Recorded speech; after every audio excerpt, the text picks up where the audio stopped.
Bien, muchachos, veamos.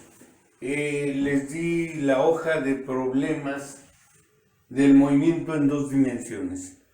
En este caso, los datos que tengo aquí corresponden al problema 1, el de la ardilla que anda en el parque. Vean, los datos me dan la posición que tiene la ardilla en el tiempo cero, ¿sí?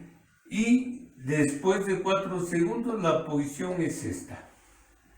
El problema nos dice que determinemos o encontremos cuáles son las componentes de la velocidad media. Y teniendo esos valores, debemos de encontrar la magnitud y dirección de esa velocidad. Bien, vean, muy simple. Utilicemos la definición de velocidad. La definición de velocidad o velocidad media, ¿sí? Recuerden, se define como el cambio en la posición con respecto al tiempo. El cambio en la posición sería posición 2 menos posición 1. Tiempo 2 menos tiempo 1. Sustituimos aquí, vean, ponemos los valores que tenemos. Haciendo operaciones, vean, ¿qué tenemos que hacer? Dice que a la posición 2 le vamos a restar los datos de la posición 1. Entonces, ¿qué tenemos aquí? Hacemos la operación menos 4.1 que corresponde al valor en X, le vamos a restar el valor que tenemos aquí, que es 2.7. Vean, menos 6.8 para Y. Tengo 6.8 menos 3.8 y me da en este caso 3. Como en este caso tengo en el denominador 4, el 4 divide a cada uno de los elementos.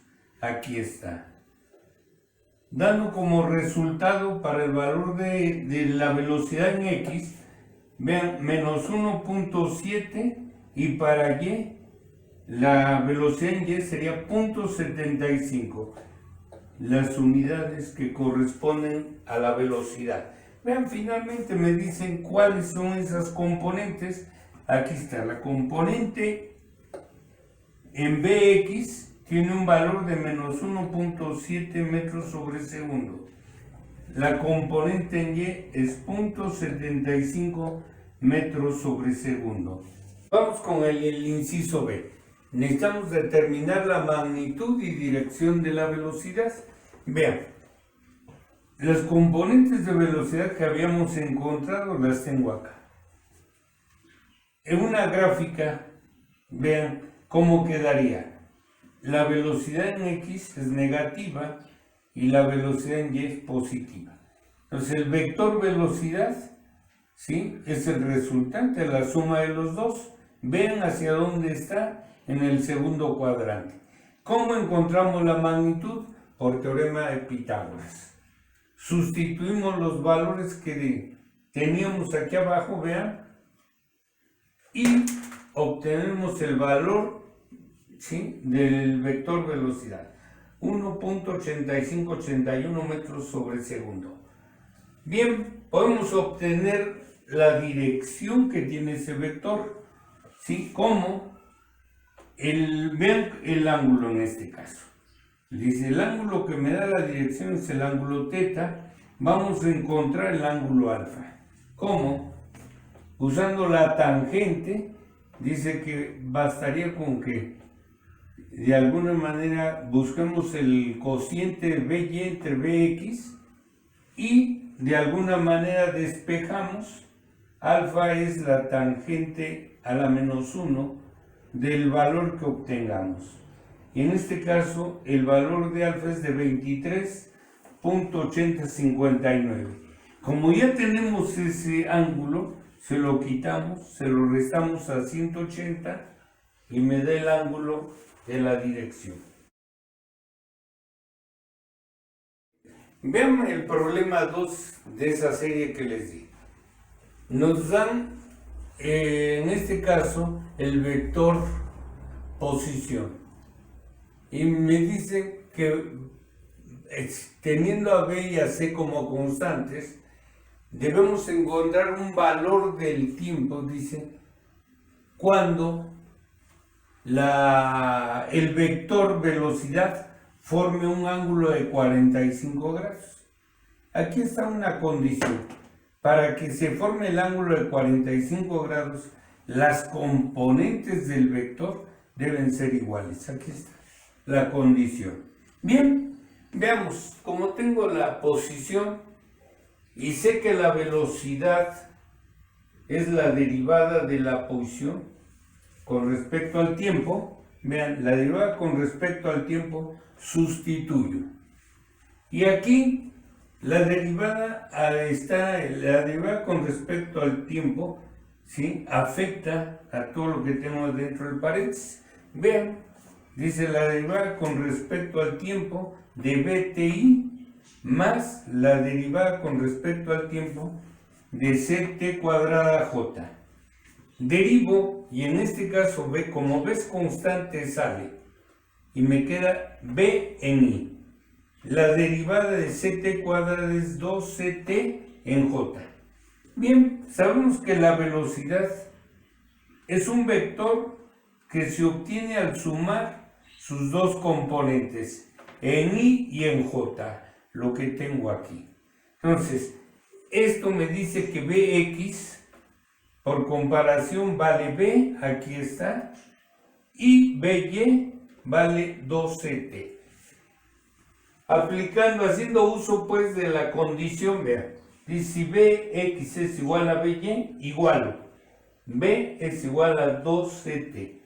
Despejo el valor de T y me dice que cuando el tiempo es el resultado de B entre 12, voy a tener esta condición. Ahora vemos el problema 3. El problema 3 habla del perro que se mueve a través del jardín, ¿no? Y nos dan la velocidad inicial que tiene, ¿sí? Cuando se empieza a medir a los 10 segundos. Me dan la componente de la velocidad en X y la componente de la velocidad en Y. Me piden cuál será la velocidad que lleva cuando el tiempo sea de 20 segundos. Para esto me dan el vector aceleración, cuya magnitud es de 0.55 metros sobre segundo al cuadrado y está a un ángulo de 52 grados. Bien, como vemos, el movimiento del perro se hace con aceleración constante. Entonces, tendremos que usar las fórmulas de la velocidad donde se involucra la aceleración. Vean, tengo dos componentes, la componente, en este caso, en X y en Y. Serían las velocidades finales, siempre y cuando tenga velocidades iniciales, la aceleración y el tiempo. Bien, vean con el dato de la aceleración. Aquí tengo el vector que está en el primer cuadrante, sus componentes en X y en Y. Necesitamos conocer el tamaño de esos vectores. Los vamos a usar aquí.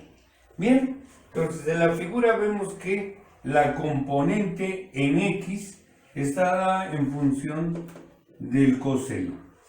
Aquí sustituimos y este es el valor que me da para la aceleración en X. Para la aceleración en Y, el tamaño, vean, dice voy a usar la función seno. Sustituyendo tendría estos valores. Bien, con estos datos vamos a sustituir y veamos qué nos sale. Bien, muchachos, obtuvimos los valores de las componentes del vector aceleración. Sustituimos en las fórmulas que nos van a permitir conocer la velocidad final. Bien, en este caso, al sustituir valores, vean, por las condiciones de los datos, la velocidad final en X le voy a llamar 2 en X porque el valor inicial que nos dieron era en 1. Entonces, sustituimos y obtenemos el valor de la velocidad final para X, que es 7.186 metros sobre segundo. La componente de la velocidad en Y, vean, al sustituir me da de 6.9340 metros sobre segundo. Veamos para el inciso B. Me están pidiendo el vector velocidad. Ya encontramos de alguna manera las componentes de la velocidad, ¿sí? 10 segundos después de que se movió el perro. Bien, en este caso volvemos a utilizar el teorema de Pitágoras para conocer la magnitud del vector, y como el vector está en el primer cuadrante, el ángulo alfa debe ser igual a θ. Por eso veamos, para conocer el ángulo que me da la dirección, usamos la función inversa de la tangente, que es BY entre BX. Y aquí lo único que hice fue sustituir los datos y encontrar el valor. Bien, en este punto nada más nos faltaría el inciso C, que es graficar los vectores velocidad, el vector velocidad inicial y este vector que acabamos de encontrar.